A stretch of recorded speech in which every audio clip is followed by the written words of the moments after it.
Hi dears, എല്ലാവർക്കും സുഖമല്ലേ? ഇന്ന് നമുക്ക് ചായക്കടയിൽ നിന്നൊക്കെ കിട്ടുന്ന ടൈപ്പ് നല്ല മുരിഞ്ഞ പരിപ്പ് വട ഉണ്ടാക്കി നോക്കാം കേട്ടോ. എപ്പോഴും ചായക്കടയിൽ നിന്ന് വാങ്ങണ പരിപ്പ് വടയ്ക്ക് നല്ല ക്രിസ്പി ആയിരിക്കും അല്ലേ? അതുപോലെ തന്നെ ഉണ്ടാക്കി നോക്കാം കേട്ടോ. അപ്പോൾ അതിന് വേണ്ടിയിട്ട് ഞാൻ പരിപ്പ് എടുത്തിട്ടുണ്ട്. പരിപ്പ് ഇത് 250 ഗ്രാമാണ് എടുത്തിട്ടുള്ളത് കേട്ടോ. അത് ഒരു 2 മണിക്കൂർ മുന്നേ വെള്ളത്തിലിട്ട് കുതിർത്തി വെച്ചിട്ടുള്ളതാണ്. ഇപ്പോൾ 2 മണിക്കൂറായിട്ടുണ്ട്. അതാണ് ആ പരിപ്പ് ഇത്രയ്ക്കും വീർത്തിരിക്കുന്നത്. ഇനി അതിൻ്റെ വെള്ളം കളഞ്ഞിട്ട് നമുക്കൊരു അരിപ്പയിൽ മാറ്റി വെക്കണം. അത് ഏകദേശം ഒരു 20 മിനിറ്റെങ്കിലും അരിപ്പയിൽ വെക്കണം കേട്ടോ. എന്നാലാണ് ആ വെള്ളമൊക്കെ പോയി നമുക്ക് മിക്സിയിലൊന്ന് ക്രഷ് ചെയ്തെടുക്കുമ്പോൾ ഒട്ടും കുഴയാണ്ട് അതിൻ്റെ കറക്റ്റ് പാകത്തിന് കിട്ടുള്ളൂ. 20 മിനിറ്റ് അപ്പോൾ അരിപ്പയിൽ വെള്ളം മാറ്റാനായിട്ട് വെക്കണം.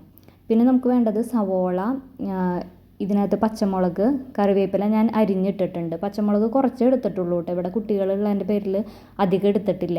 2 ഉണക്കമുളക് ഇതിൽ വറുത്ത് ചേർക്കുന്നതും അത് നല്ലത് തന്നെയാണ്. അതിന് ഒരു പ്രത്യേക ടേസ്റ്റാണ്. പക്ഷെ ഞാൻ ഇവിടെ എടുത്തിട്ടില്ല കേട്ടോ. ഇവിടെ പിള്ളേർ പിന്നെ എരിവ് കഴിച്ചിട്ട് എപ്പോഴും ഇങ്ങനെ വെള്ളം കുടിച്ചുകൊണ്ടിരിക്കും. പിന്നെ ഇതിപ്പോൾ പെരുംജീരകമാണ് എടുത്തിട്ടുള്ളത്. ഈ പെരുംജീരകം ചതച്ച് ചേർക്കുന്നത് നല്ല ടേസ്റ്റ് കിട്ടും കേട്ടോ പരിപ്പ് വട ഉണ്ടാക്കുമ്പോൾ. പിന്നെ ഇത് ഞാൻ വീഡിയോ എടുക്കണതിൻ്റെ ഇടയിൽ അതിൻ്റെ മോഡ് ചേഞ്ചായി പോയതാണ് കേട്ടോ. എനിക്ക് എഡിറ്റ് ചെയ്യുമ്പോൾ അത് ഇടയിൽ വരുമ്പോൾ മാറ്റാനായിട്ട് അറിയണില്ല. അതിൻ്റെ ഒരു പ്രശ്നമാണേ. Sorry for that. പിന്നെ നമ്മൾ ചേർക്കേണ്ടത് ഇഞ്ചിയും വെളുത്തുള്ളിയും ചേർക്കണം. ഇഞ്ചിയും വെളുത്തുള്ളിയൊക്കെ നന്നായി ചതച്ച് ചേർക്കാം. അതൊക്കെ ഓരോരുത്തരുടെ ഇപ്പോൾ ഇത് ഇത്തിരി കൂടി നിന്ന് കഴിഞ്ഞാലും ടേസ്റ്റ് ഉണ്ടായിരിക്കും. വെളുത്തുള്ളിയൊക്കെ ഓരോരുത്തരുടെ ഇഷ്ടത്തിനനുസരിച്ചിട്ട് കുറച്ചും കൂടി കൂടുതൽ എടുത്തു കഴിഞ്ഞാലും കുഴപ്പമില്ല. പരിപ്പ് വെള്ളം മാറ്റി വെച്ചത് ഏകദേശം റെഡി ആയിട്ടുണ്ട്. 20 മിനിറ്റ് കഴിഞ്ഞിട്ടുണ്ട്. വെള്ളമൊക്കെ പോയി അത്യാവശ്യം നല്ല ഡ്രൈ ആയിട്ടിരിക്കുന്നുണ്ട് കേട്ടോ. ഇതിന് മിക്സിയിൽ ഒന്ന് അരച്ചെടുക്കണം. ഭയങ്കരമായിട്ട് അരഞ്ഞു പോകരുത്. നമുക്ക് ചെറുതായിട്ട് പരിപ്പിൻ്റെ തരിയൊക്കെ ഉണ്ടായിരിക്കണം.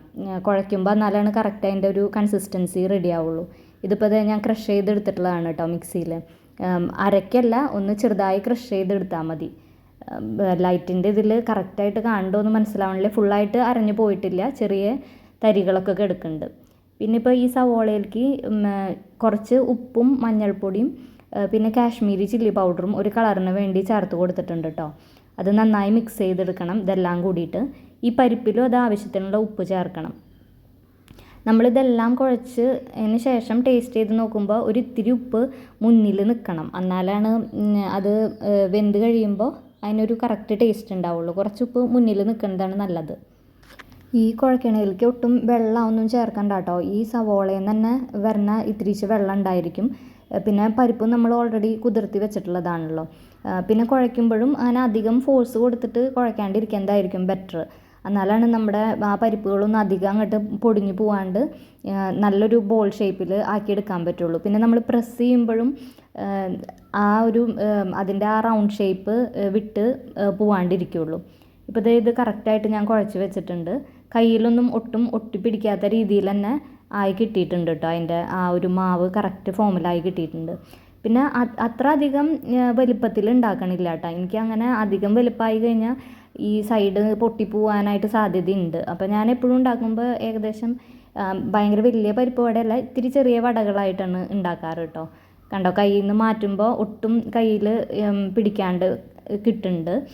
കയ്യിലൊരു ഇത്തിരി ഓയിലാക്കുന്നത് നല്ലതായിരിക്കും. ഒട്ടും അങ്ങനെ അമങ്ങി പോകുന്നില്ല. പിന്നെ നമ്മൾ അരച്ചത് കൂടിപ്പോയാൽ മാത്രമാണ് കയ്യിൽ ഒട്ടിപ്പിടിക്കാനുള്ള സാധ്യതയുള്ളത്. ഇതുപോലെ ആവശ്യത്തിനുള്ള ബോളുകളാക്കി വെക്കാം.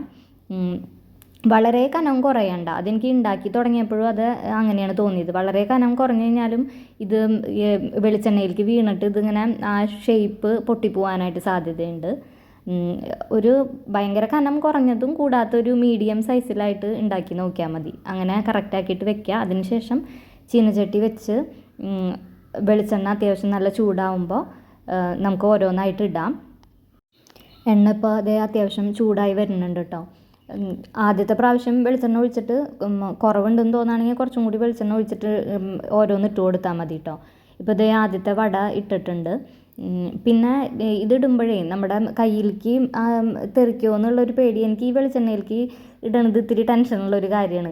അപ്പോൾ ഈ കയ്യിലുണ്ടല്ലോ അതിനകത്തേക്ക് ഓരോന്നും വെച്ച് കൊടുത്തിട്ട് വെളിച്ചെണ്ണയിലേക്ക് ഡിപ്പ് ചെയ്ത് നോക്കിയാലും മതി കേട്ടോ. അത് ആദ്യത്തെ പ്രാവശ്യം ഉണ്ടാക്കി കഴിഞ്ഞിട്ട് പിന്നെയുള്ള ട്രിപ്പൊക്കെ ഞാൻ അങ്ങനെയാണ് ചെയ്തത്. പക്ഷേ അതിൻ്റെ വീഡിയോ എടുക്കാനും മറന്നുപോയി. ഇതിപ്പോൾ ദേ ഒരു ഭാഗം ആയിട്ടുണ്ട്. ഫസ്റ്റത്തെ മാത്രമാണ് ആവാനായിട്ട് ഇത്തിരി താമസം ഉണ്ടാവുള്ളൂ. പിന്നെ ഓൾറെഡി ചട്ടി ചൂടായിരിക്കുകയാണല്ലോ. പിന്നെ ഈ പരിപ്പ് വട ഉണ്ടാക്കുമ്പോഴും പഴംപൊരി ഉണ്ടാക്കുമ്പോഴും എനിക്ക് ഈ ചട്ടിയിൽ വെച്ച്, ഇതൊരു ഇൻഡാലിയത്തിൻ്റെ ചീനച്ചട്ടിയാണ് കേട്ടോ, ഇതിൽ വെച്ച് ഉണ്ടാക്കിയാലാണ് കുറച്ച് കംഫർട്ടായിട്ട് തോന്നുള്ളൂ. അല്ലെങ്കിൽ നോൺ സ്റ്റിക്കിൻ്റെ പാൻ വെക്കാറുണ്ട്. പക്ഷേ ഈ പരിപ്പ് വടയ്ക്കും പഴംപൊരിയൊക്കെ ഉണ്ടാക്കുമ്പോൾ ഇതിൽ വെളിച്ചെണ്ണയിൽ മുങ്ങിക്കിടന്നിട്ട് വെന്ത് കിട്ടി കഴിഞ്ഞാൽ എനിക്ക് ഇത്തിരി കൂടി കംഫർട്ടബിൾ. നമുക്ക് ഓരോരുത്തർക്കും ചില പാത്രങ്ങൾ ഉണ്ടാവുമല്ലോ, ചിലത് പാചകം ചെയ്യാൻ ഓക്കെ ആയിട്ടുള്ളത്. അങ്ങനെ ഇതിപ്പോൾ ഇത് 2 ഭാഗവും ഏകദേശം ആയി വരുന്നുണ്ട്. ഈ വീഡിയോയിൽ കാണുമ്പോൾ ഇതിന് ഇത്തിരി മഞ്ഞ കളർ കൂടുതലുണ്ട് കേട്ടോ. അത്രയും മഞ്ഞ കളറല്ല, ഇത്തിരി ബ്രൗൺ ഷെയ്ഡും അത് വന്നു തുടങ്ങിയിട്ടുണ്ട്. ഒട്ടും സൈഡിൽ നിന്നൊന്നും വിട്ട് പോവാണ്ട് അതിൻ്റെ ആ ഷേപ്പൊക്കെ മെയിൻറ്റെയിൻ ചെയ്തിട്ട് തന്നെ നിൽക്കുന്നുണ്ട് എല്ലാ വടകളും. നമ്മൾ അധികം വലിപ്പത്തിലുള്ള വടയാക്കാത്തതിൻ്റെ പേരിൽ ഇത്തിരി വേഗം വെന്ത് കിട്ടും കേട്ടോ. പിന്നെ ഈ വെളിച്ചെണ്ണയിൽ നിന്ന് എടുത്ത് ഡിപ്പ് ചെയ്ത് വെക്കുമ്പോൾ വെന്തതിന് ശേഷം മാറ്റി വെക്കുമ്പോൾ എപ്പോഴും ഒരു ടിഷ്യൂ പേപ്പറിലേക്ക് വെക്കാനായിട്ട് ശ്രമിക്കുക കേട്ടോ. പ്രത്യേകിച്ച് ഈ കുട്ടികളൊക്കെ ഉള്ള വീട്ടിൽ എന്തായാലും ടിഷ്യൂ പേപ്പറിൽ വെക്കുമ്പോൾ അത്യാവശ്യം ഓയിലൊക്കെ അത് അബ്സോർബ് ചെയ്തിട്ടുണ്ടായിരിക്കും. പക്ഷേ ചില നേരത്ത് നമ്മൾ ആ പാചകം ചെയ്യണതിൻ്റെ ഇടയിൽ മറന്നു പോവും. അതുകൊണ്ട് പറഞ്ഞു എന്നേ ഉള്ളൂ. ഇത് ആ ബാക്കിയുള്ളതും ആയിട്ടുണ്ട്. അങ്ങനെ ഓരോ ട്രിപ്പ് ആയിട്ട് ഇട്ടിട്ട് ഉണ്ടാക്കിയെടുക്കാം. പിന്നെ ഈ വെളിച്ചെണ്ണയിൽ പാചകം ചെയ്യുമ്പോൾ എനിക്ക് മൊത്തത്തിലൊരു പേടിയാണ്. നല്ല തിളച്ച വെളിച്ചെണ്ണ ഉള്ളപ്പോൾ ഞാൻ മൈഥിലി മോളോടും ദേവക്കുട്ടനോടും പറയും, അമ്മയുടെ അടുത്തേക്ക് വരല്ലേ, പെട്ടെന്ന് ഇവർ വന്നിട്ടേ ചിലപ്പോൾ പുറകിലൊക്കെ ഒന്ന് വന്ന് പിടിച്ച് കഴിഞ്ഞാൽ വെളിച്ചെണ്ണയാണല്ലോ മുന്നിലുള്ളത്, പകർത്തുമ്പോഴൊക്കെ എങ്ങാനും പിള്ളേരുടെ മെത്തിക്കൊക്കെ ആയാലോ എന്നൊരു പേടിയാണ്. ഇപ്പോൾ ഇതേ ശരിക്കും ആദ്യത്തെ 4 കറക്റ്റ്, ഞാൻ എല്ലാം 4 വെച്ചിട്ടാണ് കേട്ടോ ഉണ്ടാക്കിയത്. അത് കറക്റ്റായിട്ട് കിട്ടിയിട്ടുണ്ട്. എല്ലാം വേവിച്ചെടുത്തു കേട്ടോ. ഇപ്പോൾ ഇതേ കട്ടൻ പരിപ്പ് വടയും കട്ടനാണ് നല്ല ബെസ്റ്റ് കോമ്പിനേഷൻ. കട്ടൻ ചായ ഉണ്ടാക്കി, ഞങ്ങൾക്ക് എല്ലാവർക്കും ഇഷ്ടമായി കേട്ടോ, നല്ലതായിരുന്നു ഉണ്ടാക്കി നോക്കിയിട്ട്. പിന്നെ എനിക്ക് ഒരു പ്രശ്നം തോന്നിയത്, ഞാൻ പച്ചമുളക് അരിഞ്ഞത് ഇത്തിരി കനത്തിലാണ് അരിഞ്ഞത് കേട്ടോ.